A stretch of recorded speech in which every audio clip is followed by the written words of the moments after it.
Welcome to Bite at a Time Books, where we read you your favorite classics one bite at a time. My name is Bree Carlile, and I love to read, and wanted to share my passion with listeners like you. Be sure to follow the show on your favorite podcast platform so you get all the new episodes. Or you can follow the show on YouTube, where we have playlists for all the stories. You can find us on all the social medias at Bite at a Time Books, or on our website, biteatatimebooks.com, where you can also sign up for our newsletter for more information on what we're reading and what's coming next for the podcasts. We're part of the Bite at a Time Books Productions Network. If you'd also like to hear what inspired your favorite classic author to write their novels, and what was going on in the world at the time, check out the Bite at a Time Books Behind the Story podcast, Tuesdays, wherever you listen to podcasts. Today we'll be continuing Dracula by Bram Stoker. Chapter 26. Bite 1. Dr. Seward's Diary. 29 October. This is written in the train from Varna to Galatz. Last night we all assembled a little before the time of sunset. Each of us had done his work as well as he could. So far as thought and endeavor and opportunity go, we are prepared for the whole of our journey, and for our work when we get to Galatz. When the usual time came round, Mrs. Harker prepared herself for her hypnotic effort. And after a longer and more serious effort on the part of Van Helsing than has been usually necessary, she sank into the trance. Usually she speaks on a hint, but this time the professor had to ask her questions, and to ask them pretty resolutely, before we could learn anything. At last, her answer came. I can see nothing. We are still. There are no waves lapping, but only a steady swirl of water, softly running against the hawser. I can hear men's voices calling, near and far, and the roll and creak of oars in the rowlocks. A gun is fired somewhere. The echo of it seems far away.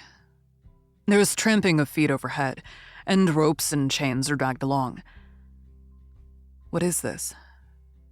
There's a gleam of light. I can feel the air blowing upon me. Here she stopped.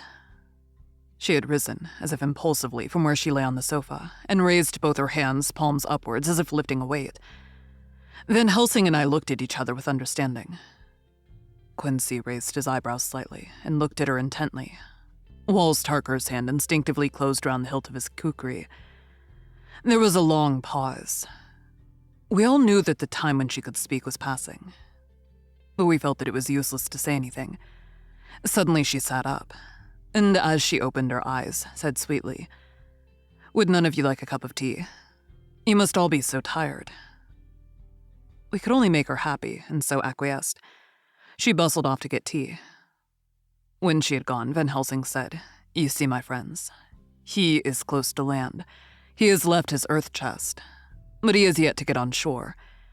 In the night he may lie hidden somewhere. But if he be not carried on shore, or if the ship do not touch it, he cannot achieve the land. In such case he can, if it be in the night, change his form and can jump or fly on shore as he did at Whitby.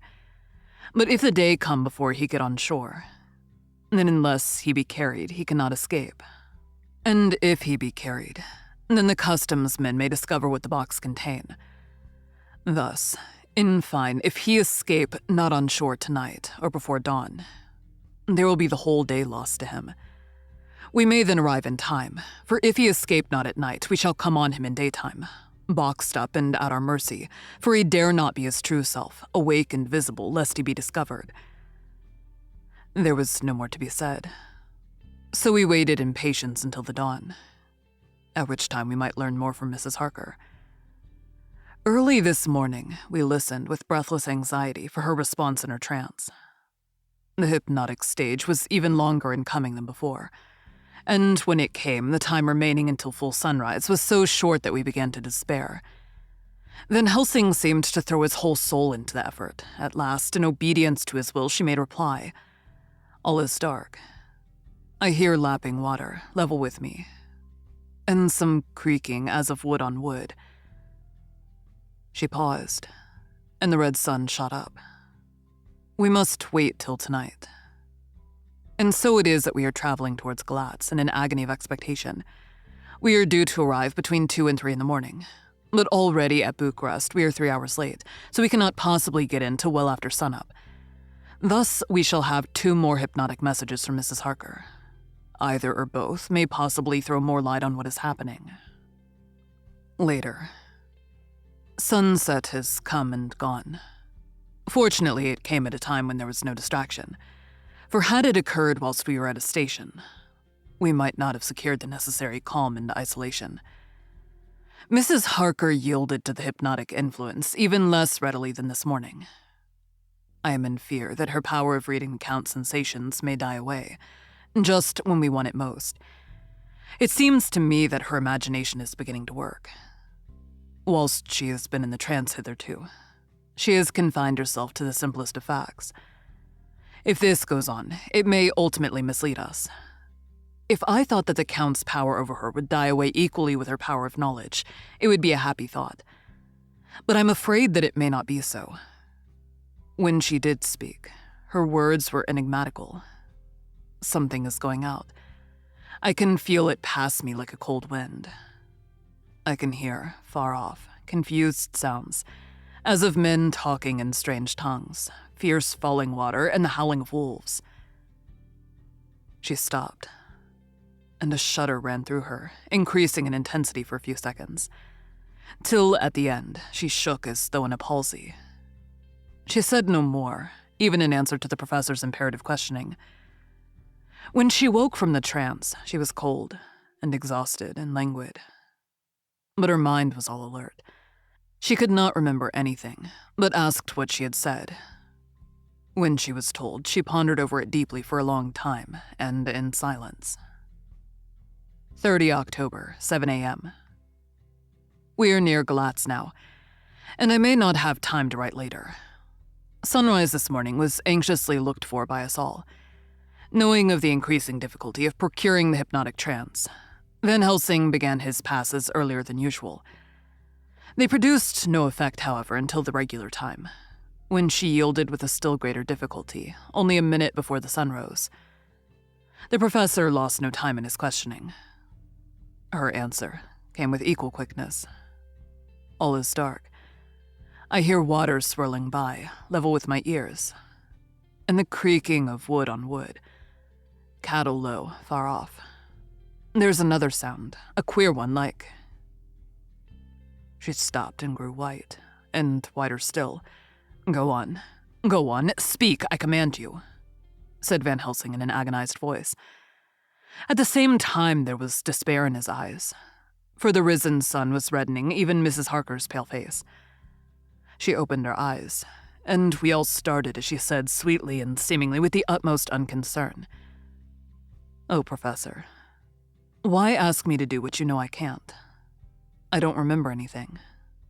Then, seeing the look of amazement on our faces, she said, turning from one to the other with a troubled look, "What have I said? What have I done? I know nothing, only that I was lying here, half asleep, and heard you say, 'Go on, speak, I command you.' It seemed so funny to hear you order me about, as if I were a bad child." "Oh, Madam Mina," he said sadly, "it is proof, if proof be needed, of how I love and honor you, when a word for your good, spoken more earnest than ever, can seem so strange because it is to order her whom I am proud to obey. The whistles are sounding. We are nearing Galatz. We are on fire with anxiety and eagerness." Mina Harker's journal. 30 October. Mr. Morse took me to the hotel where our rooms had been ordered by telegraph. He being the one who could best be spared, since he does not speak any foreign language. The forces were distributed much as they had been at Varna, except that Lord Godalming went to the vice-consul, as his rank might serve as an immediate guarantee of some sort to the official, we being in extreme hurry. Jonathan and the 2 doctors went to the shipping agent to learn particulars of the arrival of the Tsarina Catherine. Later. Lord Godalming has returned. The consul is away, and the vice-consul sick, so the routine work has been attended to by a clerk. He was very obliging, and offered to do anything in his power. Jonathan Harker's journal. 30 October. At 9 o'clock, Dr. Van Helsing, Dr. Seward, and I called on Messrs. Mackenzie and Steinkopf, the agents of the London firm of Hapgood. They had received a wire from London in answer to Lord Godalming's telegraphed request, asking us to show them any civility in their power. They were more than kind and courteous, and took us at once on board the Tsarina Catherine, which lay at anchor out in the river harbor. There we saw the captain, Donaldson by name, who told us of his voyage. He said that in all his life he had never had so favorable a run. Man, he said, but it made us afeard, for we expect it that we should have to pay for it with some rare piece of ill luck, so as to keep up the average. It's no canny to run frae London to the Black Sea with the wind, ain't ye, as though the day himself was blawing on your sail for his ain purpose. And all the time we could no speir the thing. Gin we were nigh a ship, or a port, or a headland, a fog fell on us and travelled with us till when after it had lifted and we looked out, the deal of thing could we see. We ran by Gibraltar, without being able to signal, until we came to the Dardanelles and had to wait to get our permit to pass. We never were within hail of aught. At first I inclined to slack off sail and beat about till the fog was lifted. But whiles I thought that if the Dale was minded to get us into the Black Sea quick, he was like to do it whether he would or no. If we had a quick voyage, it would be no to our miscredit, with the owners, or no hurt to our traffic. And the old mon who had served his ain purpose would be decently grateful to us for no hindering him.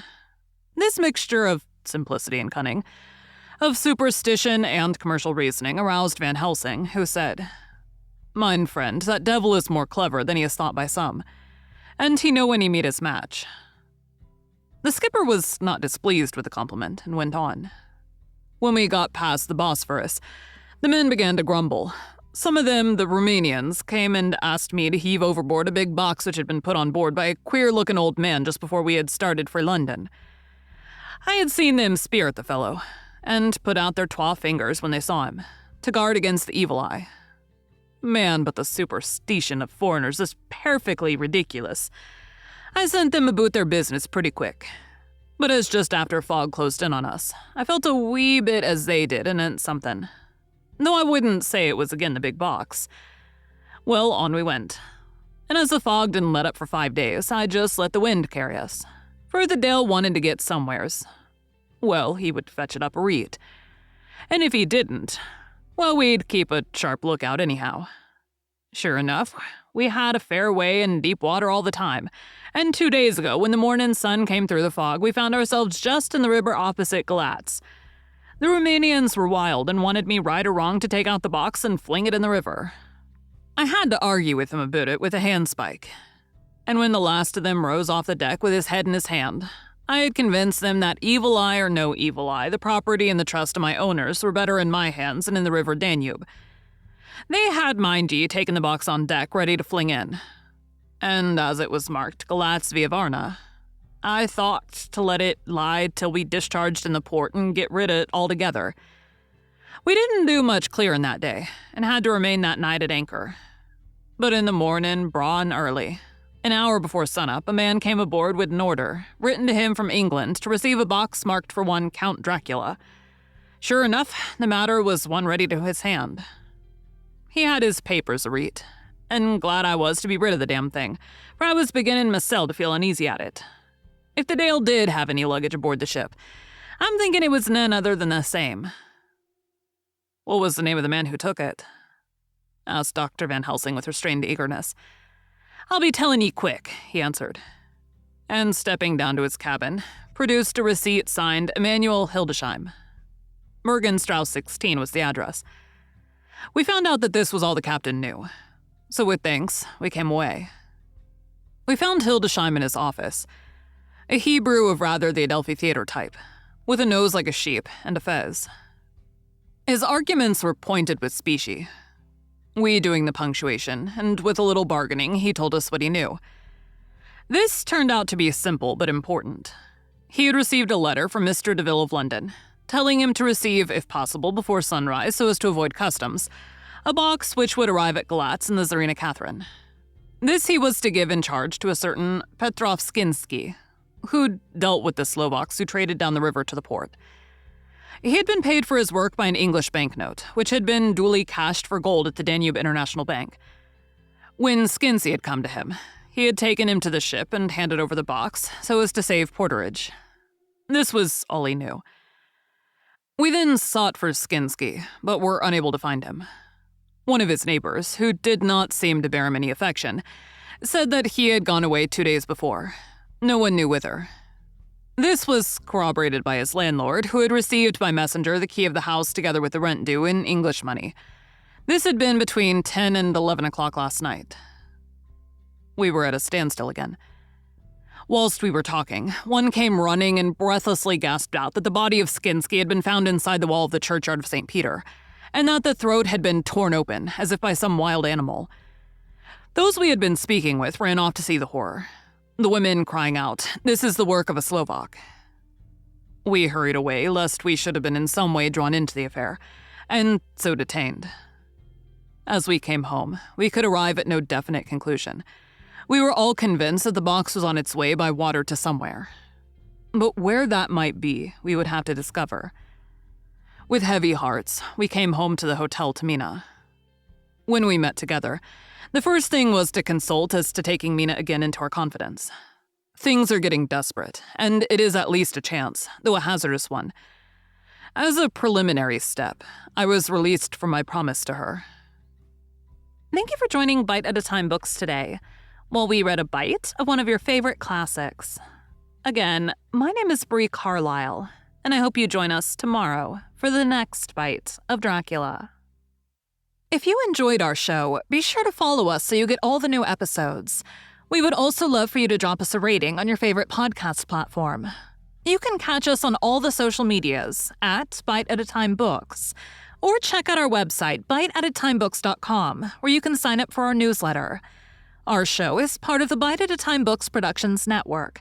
If you would also like to hear about the authors who write the books we read on the show, check out the Bite at a Time Books Behind the Story podcast, wherever you listen to podcasts, or on biteatatimebooksbehindthestory.com.